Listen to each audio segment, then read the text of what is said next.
Good morning, Serge. Today I wanted to explore with you a bit further the subject of the spiritual dimension and the relationship to health and well-being, perhaps to debunk some of the myths and misunderstandings that there are around that subject.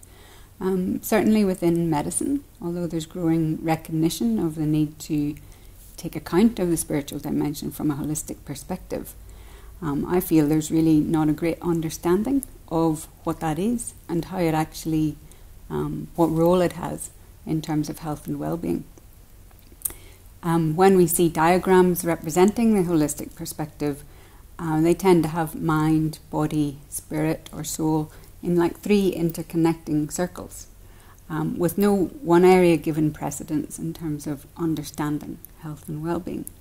And spirit and soul are used interchangeably, and with people saying there's no difference between them, and without a great understanding of how each of those are important in health and well-being and what their roles are. So perhaps we could start with just looking at what is the difference between spirit and soul. Is there a difference? What are they?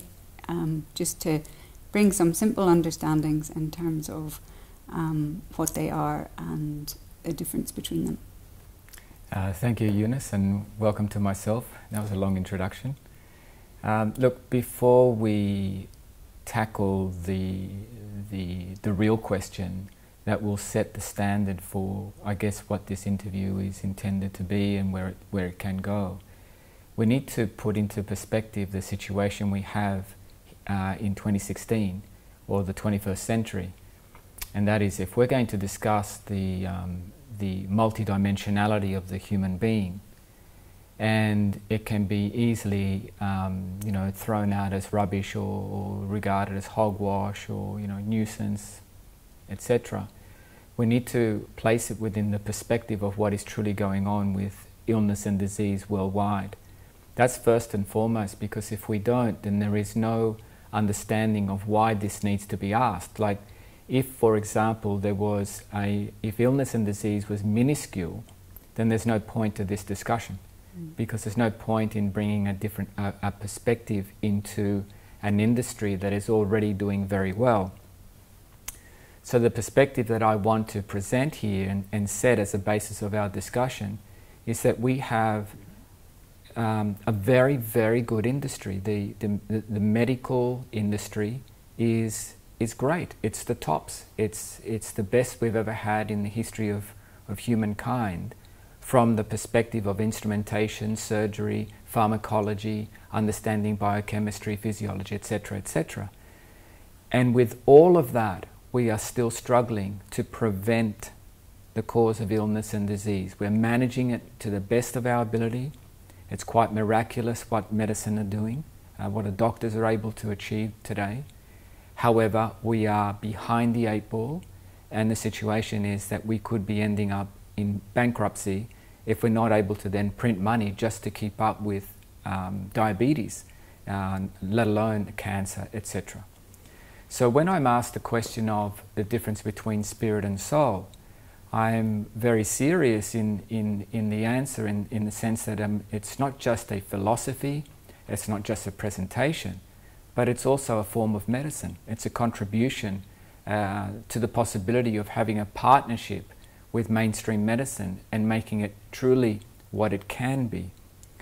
And so when we're looking at the spirit and soul, medicine has to understand that the real root cause of all illness and disease comes from the spirit and its wayward use of the human body. And that's, I know it's going to be a huge leap for the so-called scientific mind to understand, but if we don't get that basis correct, if we don't get a very simple understanding from there, then there will be no chance for us to really grasp what the roots are of our behaviors that lead to the lifestyle that produces the compounding effect on the body that then produces what we call illness and disease. The soul is for want of a better expression, the savior. So the soul is the aspect that allows us to connect deeply to the essence that will look after the body and run it in a way that is harmonious. Everything about the body, the soul understands and respects, and you've got this character that is running against it. It's almost like the enemy within. So that's just for starters. Thank you. Yes, it's good to have that as a foundation in order to go forward. How would someone who isn't aware of those understandings begin to grapple with that in terms of their own life and bringing those understandings into their life to help them? That's no different to, and you're a surgeon, a consultant surgeon, so it's no different when you first come out of high school and you don't know how to be a medical doctor. I would imagine you start off as a general practitioner and then you move on to surgery and etc. and you move on to your specializations, ending up where you are today. So in no different terms, it's an education that we can educate, and it makes a lot of sense. And it's only if you write it off and you're taking the arrogance or the arrogant stance and indulge in ignorance that you shut off to the possibilities that this could be contributing greatly to humankind. But having said that, there has been an enormous bastardization of this information, and I get it, and I agree with the scientific mind that there's so much rubbish out there and so much spiritual hogwash that it doesn't make it the scientific interest. It doesn't alert or arise or awaken anything that the scientists will take seriously and say, okay, let's discover the veracity of this presentation and see where we can go with it. But I'm presenting myself as someone that can sit down and explain exactly how it occurs, and I will show that there is a science to this that will concord with the medical science, and the two brought together will help us get a true understanding of the holistic aspect that we need to approach illness and disease. Yes, and that has been my experience, and I was certainly one of those who poo-pooed, dismissed and rubbished the whole spiritual dimension a number of years ago.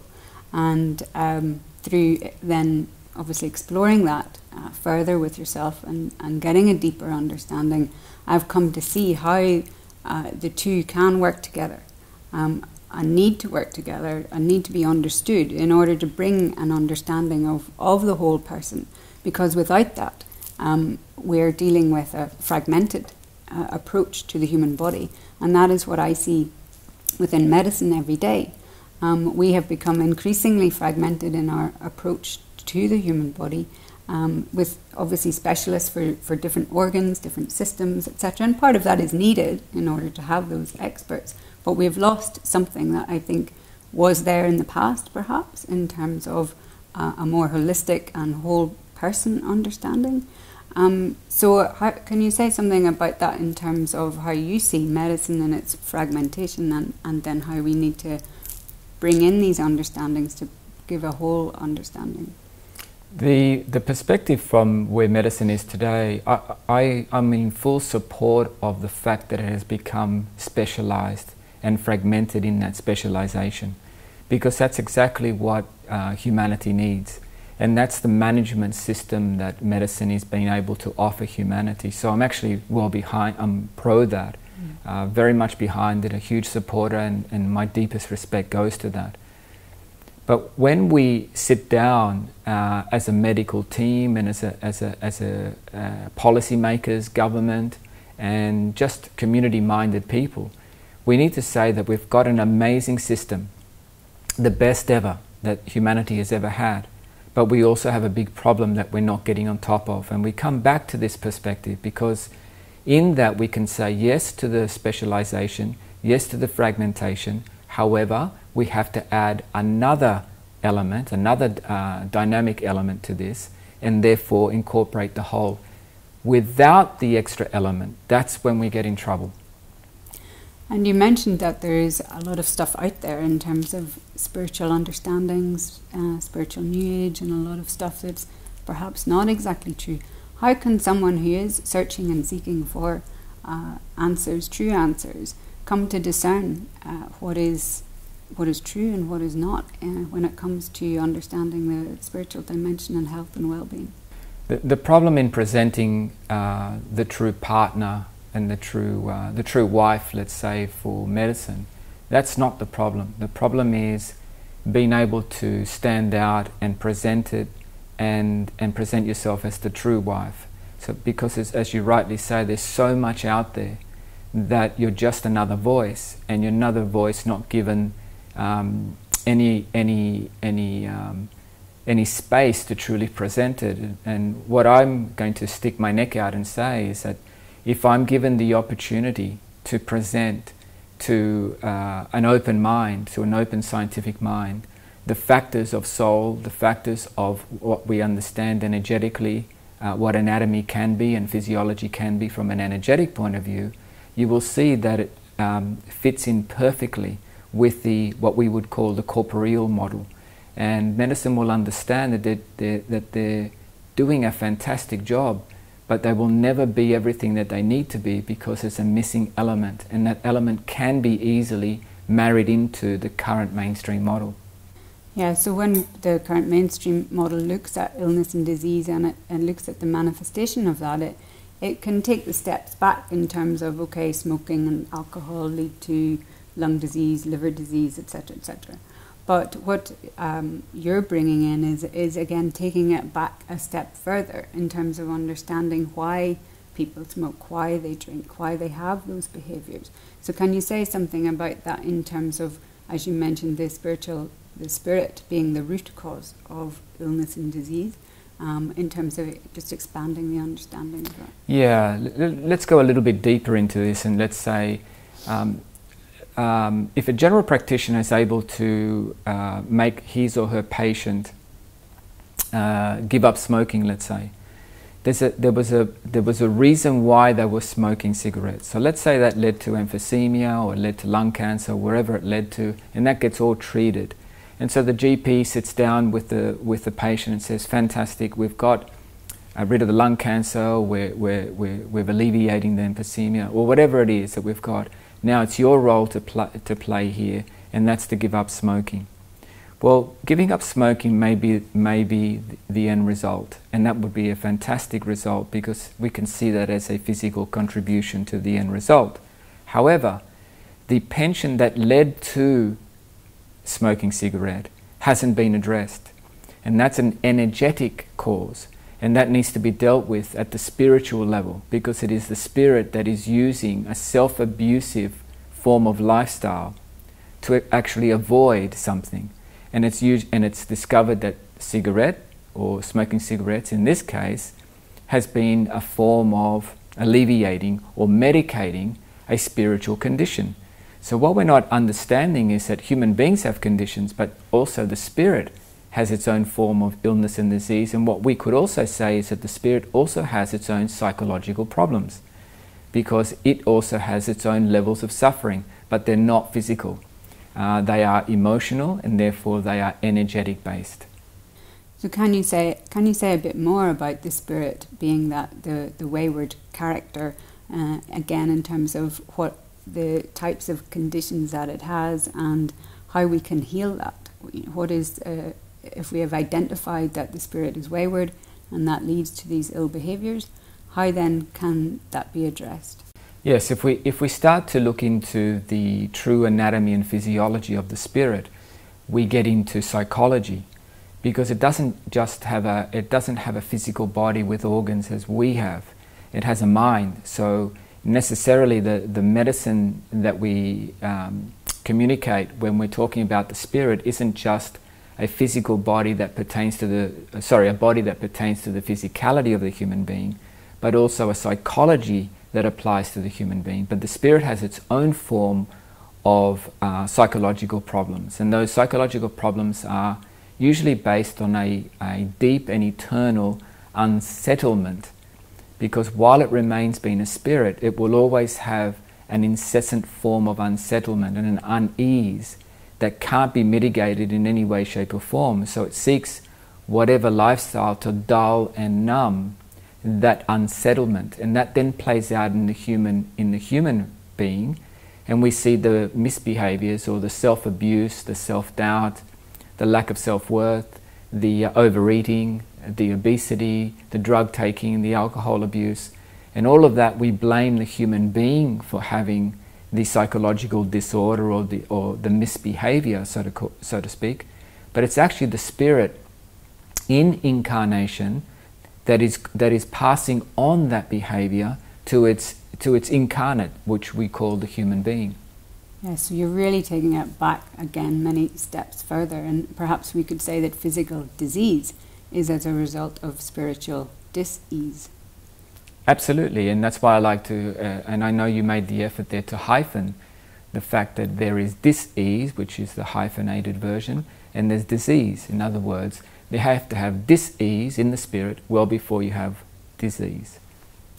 So just taking it in a slightly different direction then, where does God come into this? Because I can hear people who will say, oh, it's God's will that they have this condition or that condition, in terms of, again, understanding illness and disease and healing.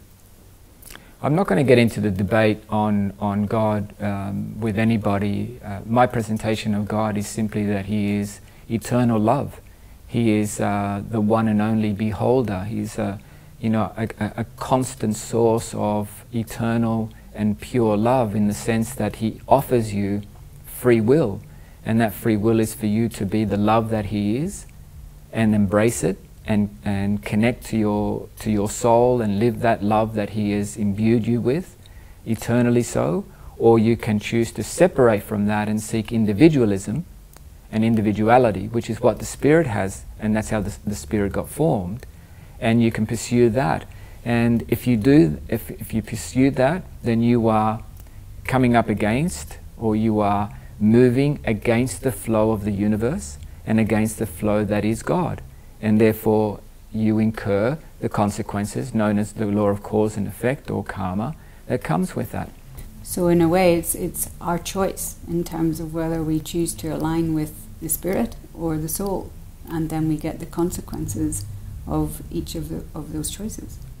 It is absolutely our choice, and we need to come back to lifestyle choices. But for a lot of people that's very difficult if they've got living inside them something that is incredibly in dis-ease and unsettlement, and the desperation to try to escape that unease for the spirit, because it's immortal, is much more devastating than we have ever accounted for. And that's why we need to understand the psychology of the spirit, because once we do, then we'll understand what human misbehaviors are. So you mentioned there about bringing in lifestyle choices and understanding that it is our choice. But I recently heard a doctor give as a reason for why God doesn't exist is kids with cancer. And again, when we talk about lifestyle diseases and choices and responsibility, people will say, oh, but children are young, they haven't lived very long, they haven't made that many choices. How does that explain kids with cancer, kids with illness and disease, etc.? So how would you understand that? How would you explain that? Look, I can understand and totally relate to that state of mind that will look at a young child and see the innocence and ask, if there's a God, why do these kids have to suffer? How could an all-loving God allow these kids to have such a short life? You know, and I've been in a hospital where my child was having an operation, and in the bed next to him was a series of kids with leukemia, just basically waiting out their time to pass over. There was no cure back then for them. So I understand that, and the sympathy, which is a human factor, kicks in. But if you're asking me strictly from a contribution to the truth of what we need to understand, then we need to also understand reincarnation, and that reincarnation isn't a punishment, but it's a source of understanding ourselves back to God from the individuality that we have created. And so, yes, we see a small child with cancer, but we need to look at what lifestyle that adult in his or her previous life lived, what sort of lifestyle choices, what recklessness and what neglect they actually passed over, that their previous body was unable to complete, and therefore they reincarnate with something that needs completing in that physical body. And I know that sounds cold, but it's also very, very loving, because how else do you stop an immortal character that is out of control without giving it a human experience to at least mitigate or curtail some of that wantonness? Otherwise it's going to be always self-destructive if it gets away with it. Yes, because it's when it comes to illness and disease and suffering it and awakening in a spiritual dimension, it's often through the process of illness and disease and suffering that people come to a deeper understanding of themselves and life, and perhaps go on a spiritual search looking for answers. So is there something about that we need to have that experience in order to awaken us up, or is that necessary, or is it not necessary? I'm glad you asked that question, because it's about time that we truly answered it. The truth is, we do not need illness and disease or a critical accident to put a stop to us. We only need that when the behavior is out of control and we have ignored all the messages that the body had already been sending you. And we knew better and we didn't stop. And sometimes we need to have that reconcile with our choices, that a bout of cancer, tonsillitis, glandular fever, a kidney stone, or a broken leg, broken shoulder, or a broken back puts us into, because it makes us stop. It makes the wantonness have an arrest enough for you to consider that perhaps the way you were living was not correct. So the truth is, we don't need to. However, if we're willing to not listen to the messages, then the divine order kicks in and says, hey, you're out of control, you're hurting a lot of people, this isn't just hurting yourself, it's actually having an impact on the rest of us. And therefore the law of cause and effect kicks in, and we have to it brings a stop to that person in order to offer them, not punish them, but offer them something that they can look at and reconsider. So that even in that moment, God is not punishing us, He's just giving us an opportunity to actually say, is there a different way? Because the way you're going now isn't just self-destructive to yourself, but to many others as well. Can you please consider? And you know what? We can get up from our hospital bed and go back and continue the same lifestyle. And some people do. Fortunately, many do change, and that's a wonderful thing. But in terms of, do we have to go and experience the illness and disease or the accident? Definitely not. We have a choice. And that choice is learning how to be much more self-loving, self-nurturing, self-caring, and accepting that we are love and not essentially sinners. Yeah, so you mentioned there about not being punished and the law of cause and effect, and it seems like oftentimes if you mention karma or consequences from past lives, that people automatically seem to go to this as some form of punishment, as some sort of retribution for sins of the past, as it were. So maybe just to expand that a bit further in terms of debunking that, and that it's not a form of punishment, that it's actually love in action. Look, until my last breath, I will continue to present the fact that reincarnation and karma are the highest forms, or one of the highest forms of showing love. That we are looking at a human being who is born and dies. But if you have a system that actually incorporates immortality, how do you teach immortality to behave when there is no death? There has to be a point of reconciliation. There has to be a point of reckoning. There has to be a point where somebody meets with their choices. Because how do you handle someone who is immortal? So karma is a very loving law. It's a very beautiful order that allows us to take responsibility for all our actions, because we live in a universality. We don't live in a world where we can say, this is my world and only my world. So we learn to live as part of the all, because that's essentially what we live in. So it's difficult, and you haven't asked this question, but I will qualify it now, and that is this. Is it a coincidence that we have had the true teachings of karma and the law of cause and effect and reincarnation bastardized? Or is it more than that? In other words, why is it that we haven't had the true teachings of reincarnation? What is it about reincarnation that we don't like? What is it about karma that we don't want to hear? Could it be that it's showing us a level of responsibility we simply don't like? And if we don't like that level of responsibility, who is not liking it?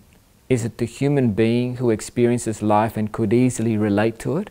Or is it the immortal spirit that doesn't like the fact that it's been exposed and that it doesn't have unlimited warranty on what it can do or not do? In other words, is it the spirit behind the human scene that is bastardizing these truths so that our human consciousness is not aware of the possibilities that we have? We have a beauty surrounding us, and that true medicine is universal. Because I include karma, the law of cause and effect, and reincarnation as part of our universal form of medicine. Yes, because without that, we can't bring a full understanding. It doesn't make sense if we just limit our understanding to a one lifetime view. And does it also then change how we approach illness and disease? So there's been a tendency to see illness and disease as something that is bad, that is not good. Obviously it's not very pleasant to experience at times, but in terms of shifting that from this is actually perhaps even a blessing, by bringing us to a stop, that it can actually help us heal not just the physical condition, but this deeper ill of the spiritual dis-ease. We have to be very responsible and understand that it is a blessing, that illness and disease is a blessing. But at the same time, we don't diminish the want to get rid of the illness and disease, the want to go to a doctor and not have the illness and disease. That's a very important element. We have dignity as a human being, and we don't deserve to have the suffering. However, sometimes the suffering is the only way that we will stop and listen.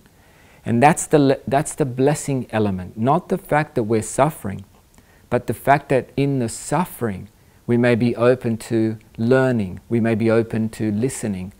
So let's not mix or conveniently mix the two. And I know you're not doing it, but let's put it out there. So it's not a blessing that we have cancer. It's not a blessing that we have arthritis. But the fact that cancer and arthritis gives us an opportunity to go to the doctor and be much more open to what he or she may prescribe and or listen to the life's lessons that are offering us, then that in itself is the blessing, not the illness in itself. That's an important distinction that you make there, because obviously some people would react quite strongly if you say cancer is a blessing, but in terms of understanding how it can bring us to a deeper awareness of ourselves and our choices in terms of going forward and how to heal that. So can you say something a bit more about the healing aspect of that then, that if we're in a situation like that, how we can address that and begin to develop a more healing approach to ourselves and to life? Yes, the perfect model will look like, let's say there's breast cancer. You go to your GP, you discovered a lump, they do the examination, they discover that it's worth having a biopsy. From the biopsy, they found it's cancer, so you go to the surgeon, you have it removed, you go back to the GP, and they put you on either, or the oncologist, and they put you onto whatever treatment is needed, radiotherapy, chemotherapy, etc. But alongside that, we need to have the healing of the spirit that drove that woman to be in a lifestyle that produced the disharmony in those breasts that led to having the lump and eventually the cancer. And if we can combine the two, then the woman will not only have the cure from the medical perspective, but also the healing from the spiritual and soulful perspective. Because it's the spirit that we need to heal, the body we need to cure, and the soul is the blessing. And that's the perfect model. We need to heal the spirit and cure the body. And there's more understandings as well coming from within medicine that support the fact that of our choices and how our lifestyle affects our bodies, and the fact that our thoughts, emotions, feelings, etc. Influence our immune system. And the immune system is involved in many different illnesses and diseases and conditions. So we can begin to join the dots of what you're saying in terms of the wayward spirit that gives us the erroneous beliefs and thoughts and behaviours, etc., how that then influences our internal physiology, biochemistry, etc., to result in, down the line, pathology. And now you're then bringing in how we can address that and heal it and reverse the process. Let's make it very, very simple in this interview. And there's two types of healing. Medicine itself is healing, and surgery is healing. Pharmacology is healing. It's a form of healing. But it's not the complete package. We need to also bring in the healing that the spirit needs. And that's the element that we need to introduce. And, you know, I'm putting my hat in the ring, and I'm happy to sit down with any open mind that is willing to understand the true predicament that we are in this 21st century, and the real consequences ahead of us with regard to bankruptcy, with regard to, you know, eventually what will the governments do? Will they run out of money and make doctors basically servants or public servants of a system because they just can't afford to pay for their wages as they currently are? You know, some surgeons earn a lot of money, some specialists earn a lot of money, not that everyone does, but they do. So one day, will that money just simply run out, and will it just be enough money only to pay for the medicines but not for the doctors? Therefore we will be producing like a, you know, the proverbial sausage machine, and just producing public servants that are now doctors and no different to statisticians or anyone else, simply just to keep up with illness and disease. So we don't just look at the illness and disease factor, we have to look at the sociological aspect of this and its impact on how society will form itself in the future to keep up with the current trend that we're heading if it's not curtailed. And that is that we're out of control, and illness and disease is through the roof. Now, I read an article in a newspaper in Australia where a doctor was basically saying we're going to have amputation factories as a result of the complications from diabetes. Now, if it goes that way, who's paying for it? Because people can't afford whatever it costs to have their leg amputated, and thereafter the 6 months of treatment that they need to support, you know, against infections and rehabilitation, and perhaps have a prosthesis, etc., etc. So we need to sit down, as I've written in one of my books, at a table of consideration. The table of consideration is where open minds sit down and discuss the real human element, the human aspect, the sociological aspect, the medical aspect, the true meaning of health, the philosophical view, and bring in the energetic factors that actually affect this world and make us a multi-dimensional world, and not just a one-dimensional world where the focus remains strictly on the corporeal. Everything is energy, and we need to incorporate that into everything that we do.